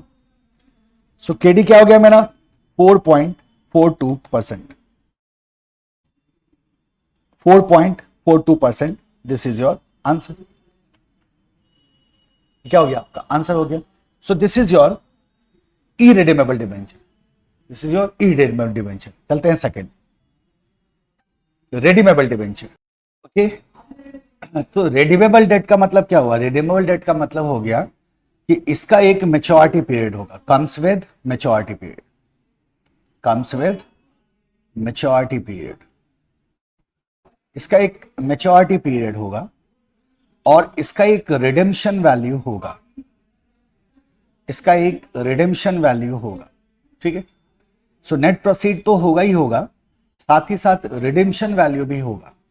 यानी कि मान लो 0 ईयर पे अगर ये इशू हो रहा है, let's say this is 0 year, यहां ये इशू हो रहा है, let's say the face value is ₹100। तो मान लो पहला साल है, दूसरा साल है, तीसरा साल है, चौथे साल में जाके ये क्या हो रहा है, रिडीम हो रहा है। So here you will get the redemption value, let's say ₹100 for example. तो ये इसका मैच्योरिटी पीरियड होगा, it has some start and some end date, तभी ये क्या कहलाएगा, इरिडीमेबल कहलाएगा। आप समझ सकते हैं इस बात को। You know, for every year you will be paying interest, interest net of taxes. So I1 minus t, you will be paying interest net of taxes, interest net of taxes. Here also you will be paying interest net of taxes, and then there will be the redemption value. This will be the structure of this debt, है ना, ऐसा होगा ना। So what is this? This is interest net of taxes, interest net of taxes. तो अगर अब मैं इसका कॉस्ट कैलकुलेट करूं तो देखो, सबसे पहले तो हमारा इंटरेस्ट तो आएगा ही आएगा, इंटरेस्ट आएगा ही आएगा, plus now what is being paid here, let's say assume करो कि RV is equal to let say 104 rupees. अगर आरवी 104 रुपीज है, इसका मतलब आरवी माइनस एनपी 4 रुपया बनता है। This is your NP, this is your net proceed. So RV minus NP कितना बन रहा है? 4 रुपया बन रहा है। एंड दिस 4 रुपीज प्रीमियम, कितना का प्रीमियम बन गया? इसका मतलब 4 रुपए का प्रीमियम बन रहा है, पेड ओवर 4 ईयर्स। कितने साल में पेमेंट किया जा रहा है ये 4 रुपए का? 4 साल में, क्योंकि पीरियड कितने का है? पीरियड तो 4 साल का है, तो इसमें 1 रुपया पे हुआ, इसमें एक, इसमें एक, इसमें एक। This is how you will see it. तो अगर रिडेम्पशन वैल्यू 104 था, नेट प्रोसीड 100 था, तो 4 रुपीज का मेरा प्रीमियम जो है वो पे हो रहा है कितने साल में? 4 साल में। सो this will be like ₹4 divided by 4 years, यानी कि हर एक साल कितना जा रहा है? अप्रोक्सीमेटली ₹1 जा रहा है। सो इंटरेस्ट प्लस ये वाला रुपी जो आप दे रहे हो, इंटरेस्ट तो आप दे ही रहे हो हर एक साल, net of taxes, that is I1 minus T, ये तो आप दे ही रहे हो। इसके साथ साथ आप क्या दे रहे हो? 1 रुपया हर एक साल दे रहे हो। ये 1 रुपया कैसे लाया आपने? तो आप कहते हैं जो रिडेम्पशन वैल्यू था उसमें से नेट प्रोसीड को माइनस कर दिया, तो वो एडिशनल अमाउंट में उसको दे रहा हूं। तो वो एडिशनल अमाउंट में जितने साल में ड्यूरेशन में दे रहा हूं, मैंने उतने साल से उसको डिवाइड कर दिया, तो मुझे पर ईयर का मिल गया। यानी कि इंटरेस्ट प्लस क्या कर दिया हमने? RV minus NP divided by N. Now here RV is the redemption value, NP is the net proceed, N is the number of years. Keep it simple. ठीक है। अब नीचे क्या आता है? नीचे आता है net proceed. What is the net proceed here? Because we have what? We have 100 of net proceed, and here we have the redemption value of ₹100, 104 is in this case. तो हम क्या करते हैं कि 100 लें या 104 लें? सो हम अगर डिनोमिनेटर पे क्या लें, तो इसमें क्या किया जाता है? We just take the average. What we take, ऊपर भी एवरेज लिया, नीचे भी एवरेज लेते हैं। So that will be RV plus NP divided by 2। This will be your KD, this will be your KD. बस इंटरेस्ट को क्या करो? एडजस्ट कर दो टैक्स के साथ। मैंने सीधा इंटरेस्ट लिख दिया था, आप क्या बोलोगे यहां? इंटरेस्ट नेट ऑफ टैक्सेस है sir, so I1 minus T. So this is your formula of what? This is your formula number 1 of redeemable debenture. क्या बोलोगे? Interest net of taxes, interest 1 minus T plus RV minus NP divided by N divided by RB plus NP by 2. मैंने नीचे average ले लिया, ऊपर भी average ले लिया, इंटरेस्ट प्लस जो एवरेज पेमेंट था प्रीमियम डिवाइडेड बाय जो एवरेज हमारा क्या था? प्रोसीड था।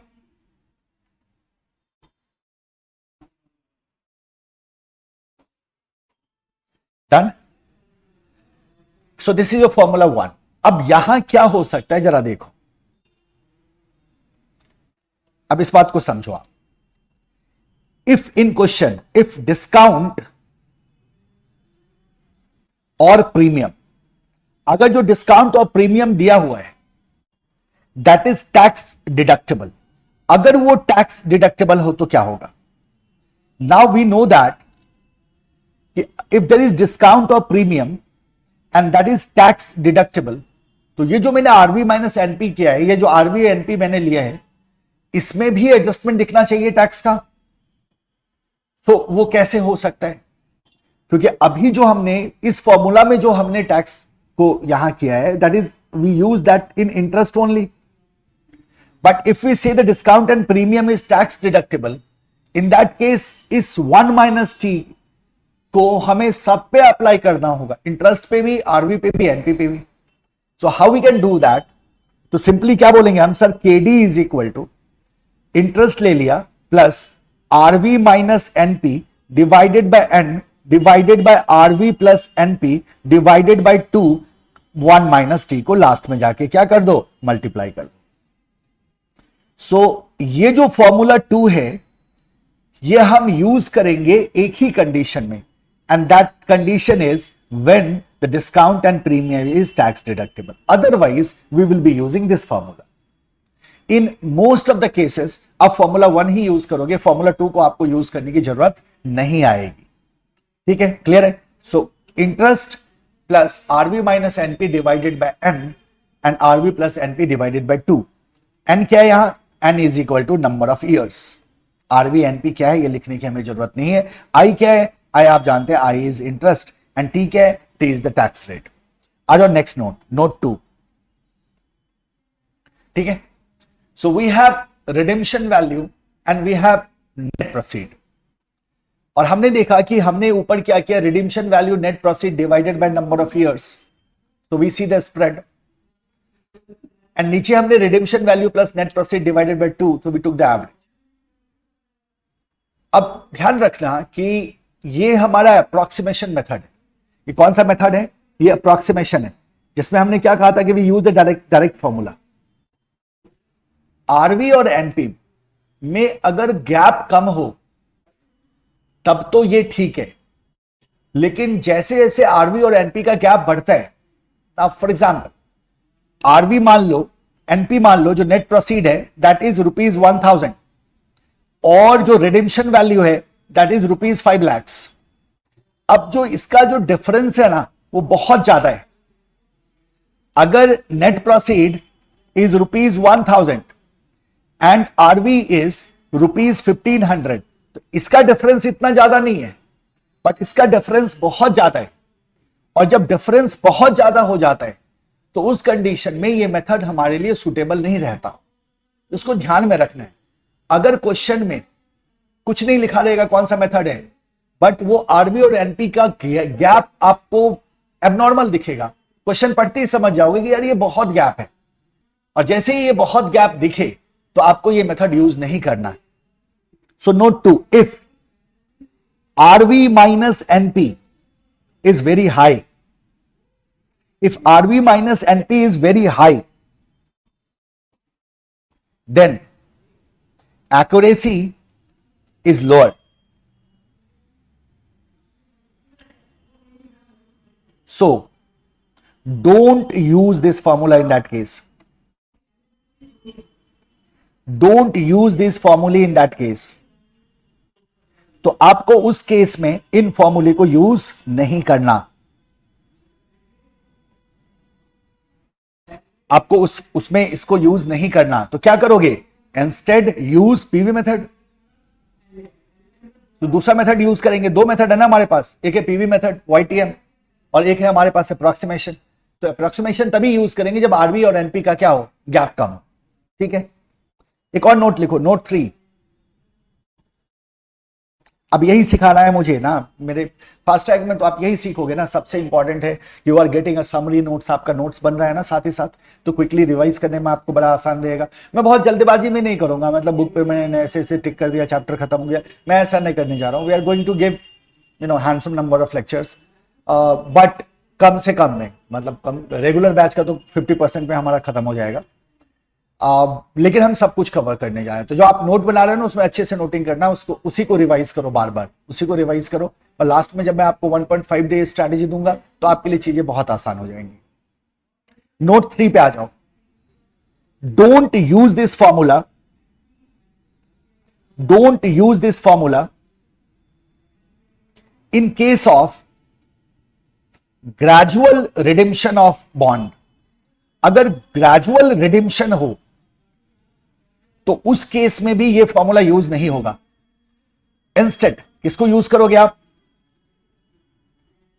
इलैबोरेटेड मेथड में जाओगे, मैं आपको बताऊंगा अभी। So if there is gradual redemption of bond, in that case also formula won't be use, ये फॉर्मूला इस्तेमाल नहीं होगा। ठीक है, चलो take up some example. Question illustration number 2 होगा ये, क्वेश्चन नंबर 3 हो जाएगा, इलस्ट्रेशन नंबर 2।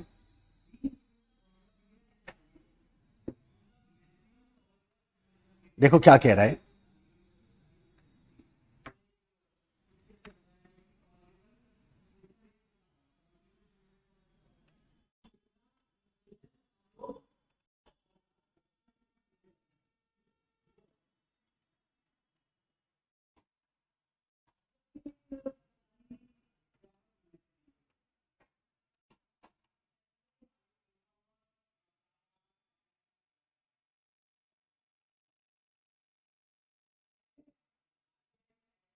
देखो राइट, तो देखो इसको, a company issue 10,000 10% debenture. So what is my interest rate? So what is given here? Interest rate is 10%, correct? And the face value is 100. Face value is rupees 100. Net proceed कितने हैं? 10% premium है, तो 100 plus 100 का 10% premium पे गया, सो this is 110. 110 रुपए का net proceed है मेरा. To be matured on 2023 and 28 है, यानी कि maturity period is equal to 5 years. ये n है हमारा. The debenture will be redeemed on maturity. Compute the cost of debenture assuming 35% tax rate. Tax rate is equal to 35%. So this information is given. Simply क्या कहेंगे? KD is equal to I1 minus T plus RV minus NP divided by N divided by RV plus NP divided by 2. Correct? Okay. What is the interest here? 10% है, face value 100 है, तो interest कितना हो जाएगा? Here interest is equal to 100, 10% is equal to rupees 10. So it will be like KD is equal to 10, 1 minus 0.35, 35% tax है, तो point क्या हो गया? 65 हो गया. 1 minus 0.35 कितना हो गया? 0.65 हो गया. Plus what will be the redemption value? Now see this. The face value is of rupees 100 issued at a premium of 10%, but the redemption in 2028 will be done at par. So redemption value is going to be rupees 100. तो face value पे ही क्या होगा? Redeem होगा. So that will be 100. Redemption value is 100 minus, but the net proceed is 110 divided by number of years is 5. ठीक है, वापस नीचे गए. 100 plus 110 divided by 2. यहां तक आ गए. Is equal to 0.65 multiplied to 10 कितना हो गया? 6.5 प्लस 100 माइनस 10, 110, तो ये हो गया -10 divided by 5 is equal to -2 divided by 210 divided by 2, 105 हो गया. So 105 is equal to 4.5. So this goes to 0.0428 is equal to 4.28% is your KD. KD is equal to 4.28% या 4.3% ले लो. That's your answer. सिंपल है, कोई twist नहीं था question में, plane question है. आगे बढ़ते. Let's go to the illustration number 3. देखो ये क्वेश्चन क्या कह रहे हैं. ओके, 10% डिबेंचर है, so you have the coupon rate of 10%, 100 each at par issue है, तो इशू प्राइस आपका 100 रुपीज हो गया. 2018 का है, to be matured on 2028. So 2018 में इशू है, 2028 में मैच्योर होगा. The company wants to know the cost of existing debt on 1/4/2023. So 2023 में इसका इस पॉइंट पे कॉस्ट हमें कैलकुलेट करना है. When the market price of the debenture is rupees 80, so here the market price is rupees 80. यहाँ market price क्या हो गया? rupees 80 हो गया. Compute the cost of existing debenture assuming 35% tax rate. Existing debenture. So we are here at 2023. So here we have to calculate the cost of debt, जो है tax rate 35% assume करते हुए. कितने में इशू हुआ था? तो 100 रुपीज एट पार पे इशू हुआ. रिडीम होना है 2018. तो अगर मैं 2018 को देखूं, what will be the redemption value? That will be rupees 100. रिडीम्पशन value will be rupees 100. 100 पे ही क्या होगा? ये रिडीम हो जाएगा. Okay, so now we have to calculate the cost at 2023. So here it is market price is rupees 80. So this will be our net proceed. तो net proceed कितना हो गया? 80 रुपए का हो गया. रिडीम्पशन वैल्यू कितना हो गया? 100 रुपीज का हो गया. 2023 से 2028 बीच में है हम बिल्कुल. टोटल मैच्योरिटी पीरियड 10 साल का था, तो ये कितना हो रहा है? 5 इयर्स का हमारा ये पीरियड बन रहा है 23 से 28 के बीच. सो 5 years हमारा हो जाएगा n. So we simply say that KD is equal to I1 minus T plus RV minus NP divided by N whole divided by RV plus NP divided by 2 is equal to what will be the interest? 10% of face value. 10 रुपए का interest हुआ, 1 minus T 35% का tax rate है तो 0.65 बच गया मेरे पास, plus RV minus NP, so 100 minus 80 divided by 5 years हमारा एन है, divided by 100 plus 80 divided by 2. This will give us the average. So is equal to 6.5 plus 100 minus 80 20 divided by 5 4 हो गया, divided by 180 by 2 तो 90 हो गया ये. तो 10.5 divided by 90.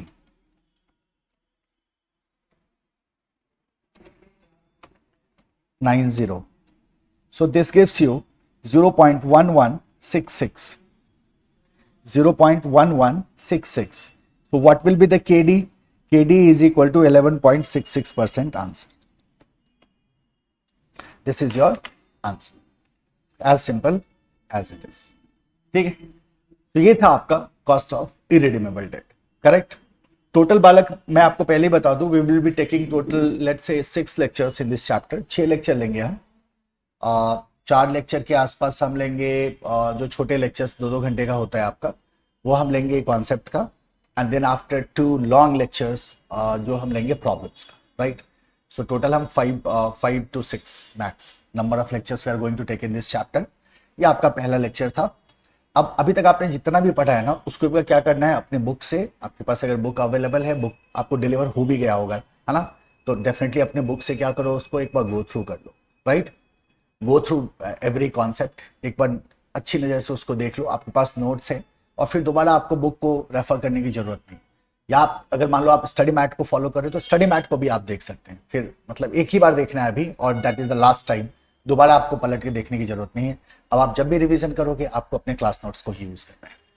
So in next lecture we will be doing the cost of debt but using YTM. अब हम approximation method is done, दोनों को हमने देख लिया, रिडीमेबल और रिडीमेबल को. Now we will be doing calculating the cost of debt using the YTM, आप जिसको PV मेथड भी कहते हैं. That will be covering in next class. तो इन नेक्स्ट क्लास हम डेट का जो रिमेनिंग पोर्शन है वो खत्म करेंगे. बॉन्ड जो ग्रेजुअल रिडेम्पशन ऑफ बॉन्ड की हम बात कर रहे थे, सो बॉन्ड को हम देखेंगे and try to cover cost of equity as well. Right. So we stop here in this lecture. See you in next lecture. Keep working hard, keep shining. Bye bye, take care.